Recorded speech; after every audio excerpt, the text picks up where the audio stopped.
Have you ever had that feeling, where you're trying to understand something really important, but it's like you're just stuck in the weeds. You're not getting the main point. Yeah, totally. We're going to tackle that feeling head on today as we explore one of Jesus's most powerful parables, Oh, yeah, this is a good one. the parable of the vineyard and the tenants. It's found in Matthew chapter 21, verses 33 to 46. So, for this deep dive, we've got a really interesting mix of resources. We have a transcript of a really compelling sermon by Philip Anthony Mitchell from 2819 Church. We also have a couple of analyses of the parable, a helpful study guide, and a nice overview. A nice blend. A blend, exactly. So our goal today is to help you, the listener, understand this parable. We want to know what it meant back then when Jesus first told it.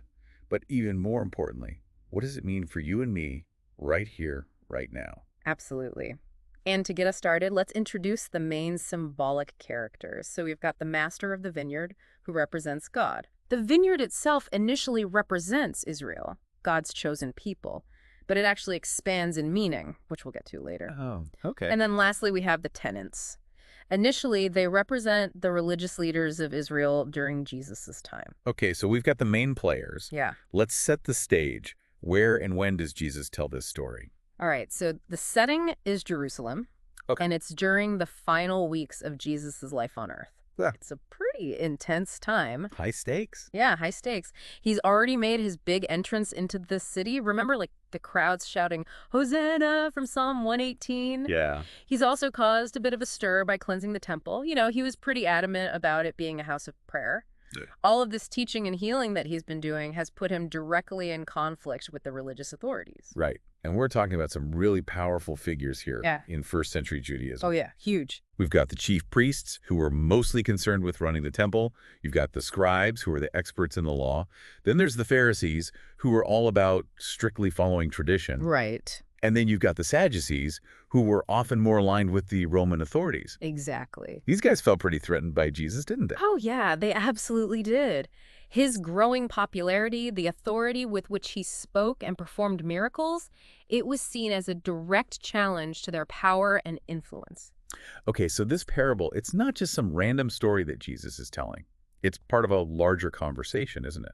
Absolutely. In fact, they actually confront Jesus in the temple, directly questioning his authority. Okay. And this parable is his response. It's actually one of 3 parables that he tells them in a row. A triple whammy. Exactly. Okay, so to really understand this parable, we need to understand the context. What would a vineyard have meant to the people listening to Jesus? Right. Great point. So in first century Palestine, it was super common for wealthy landowners to own these big vineyards, Yeah. and they would lease them out to tenant farmers.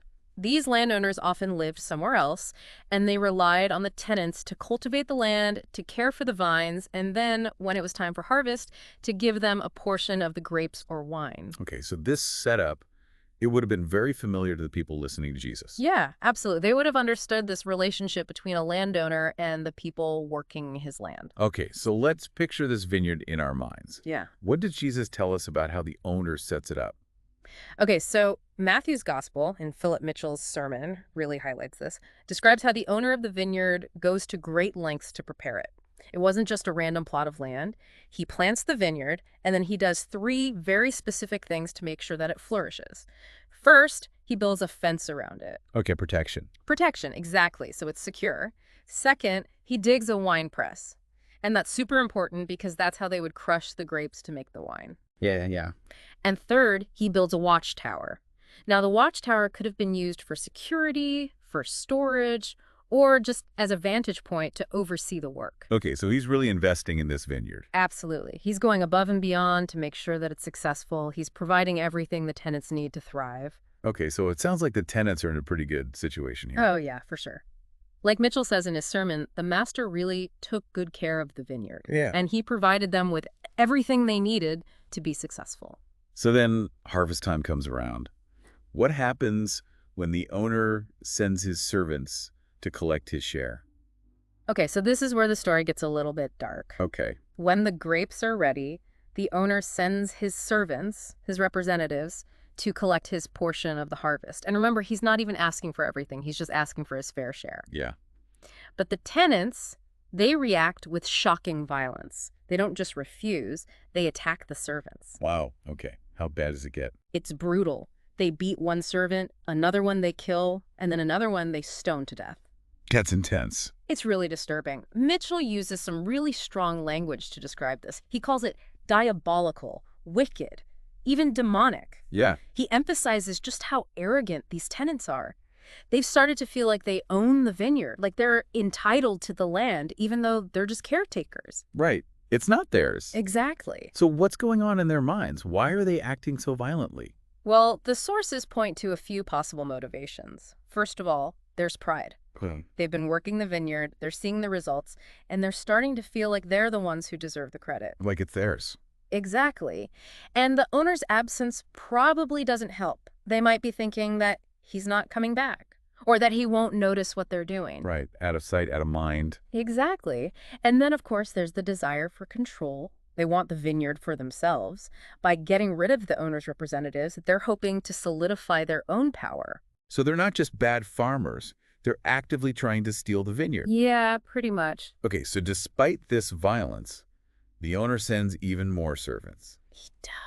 That's incredible patience. Yeah, it really is. The parable tells us that he sent other servants more than the first. Mm-hmm. And they get the same treatment. They're beaten, they're killed. It just shows how much the owner cares about the vineyard and how much grace he's extending to these tenants. It's like he's giving them chance after chance to turn things around. Yeah, Okay, so finally, the owner decides to send his son, he does. his heir. Yes. This is his beloved son, the one who will inherit everything. He's thinking, surely they will respect my son. Right, this is like the ultimate gesture of good faith. Absolutely. He's sending the highest authority, the one who represents his entire legacy. So you would think that this would make the tenants stop and think. You would think so. But that's not what happens, is it? No, it's not. They see the son, and they know who he is. They know that he's the heir. And instead of showing him respect, they come up with an even worse plan. Oh, no. Yeah, they say to each other, this is the heir. Let's kill him and take his inheritance. Wow. So now they're not just trying to steal the harvest, they're trying to steal the entire vineyard. Yeah. Their goal is to eliminate the son so they can take everything for themselves. So it's not just rebellion, it's full-blown greed. Exactly. It's like they're saying, if we get rid of the son, then nobody can stop us. And they actually go through with it, don't they? They do. They grab the son, drag him out of the vineyard, and kill him. It's a complete rejection of the owner and everything he stands for. That's so sad. It's a really tragic moment. So at this point, Jesus turns to the religious leaders who are listening, right? He does. And he asks them a question. Yeah. He says, when the owner of the vineyard comes, what will he do to those tenants?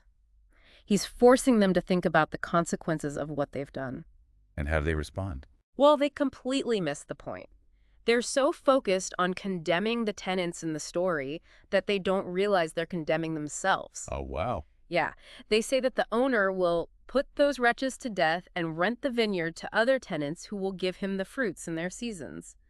They're basically saying that the wicked tenants deserve to be punished and replaced. And they have no idea that they're talking about themselves. Exactly. Mitchell points this out in his sermon. He says, they prophesied your future, and that with their own mouths, they will condemn themselves. It's ironic. So the parable is powerful in itself, but it's Jesus's interpretation that really drives the message home. Right. How does he connect this parable to himself and to the religious leaders who are challenging him? Okay, so after they give their response, Jesus quotes a verse from Psalm 118. He says, the stone that the builders rejected has become the cornerstone. Okay, so the cornerstone, that's like the most important part of a building, right? Exactly. It's the foundation. Everything else is built on top of it.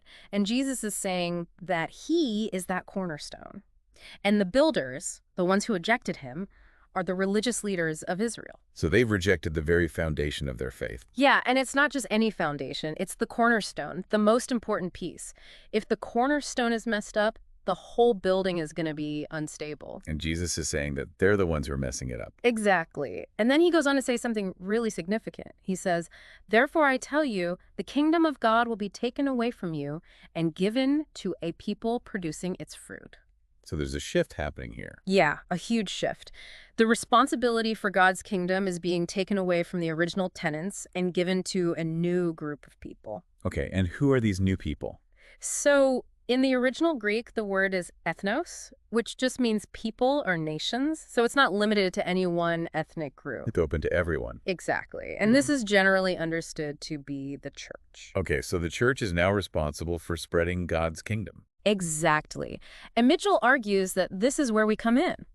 We as Christians today are the new tenants of God's vineyard. So the vineyard isn't just Israel anymore, it's the whole world. Right. Okay, so now we're the ones responsible for taking care of the vineyard and producing fruit. Exactly. And Jesus doesn't just talk about the cornerstone in a positive light. He also gives a warning. He says that those who stumble over the stone, those who reject him out of ignorance or indifference, will be broken. Okay. But those upon whom the stone falls, those who deliberately and willfully reject him, will be crushed. It's a pretty serious warning about what happens when you reject the Messiah. Yeah, it's not something to take lightly. Definitely not.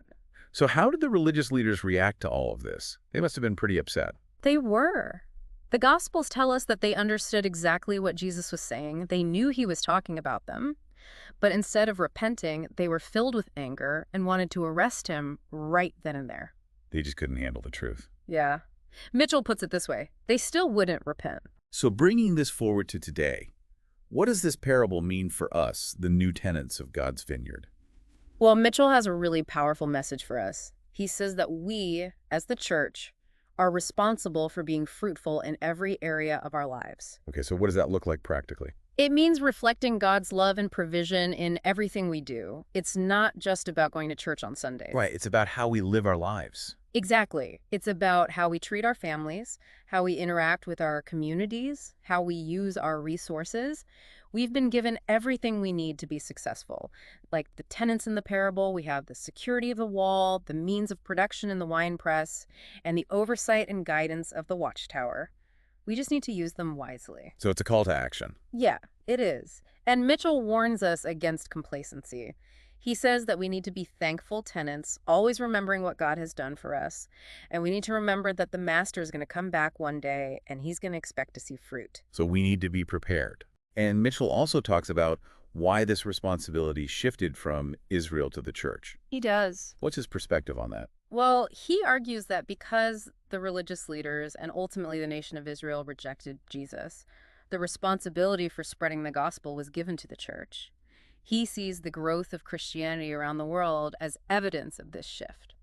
So as we wrap up our deep dive into this parable, what are the main things you want our listeners to take away? Well, first of all, I think it's important to remember the historical context. This parable would have been really relevant to the people who first heard it. They understood what it meant to be a tenant farmer, and they understood the expectations that came with that role. Right. Second, we need to understand the symbolism. The master represents God, the vineyard represents God's people, and the tenants represent those who are responsible for caring for God's people. Okay. And third, and most importantly, we need to apply this parable to our own lives. We are the new tenants. We are the ones who are responsible for producing fruit. And that fruit, it's not just about evangelism or going to church. It's about living our lives in a way that reflects God's love. Exactly. We need to be faithful stewards of everything God has given us. It's a big responsibility, but it's also a privilege. It is. So as you think about this parable, ask yourself, what kind of fruit am I producing? Am I being a faithful tenant? Am I taking care of the vineyard that God has entrusted to me? Yeah, those are great questions to reflect on. And if you want to explore this parable even further, I encourage you to read the whole chapter of Matthew 21. Or maybe spend some time thinking about what it means to live a fruitful life. You could even read about the early church and how they embraced their new role as the tenants of God's kingdom. This ancient story, it's still so relevant today. Yeah. It's a reminder that we have a responsibility to be faithful, to be productive, and to live lives that honor God. Absolutely. Thanks for joining us on this deep dive. It was great being here. Until next time, keep digging deeper. Yeah, keep searching.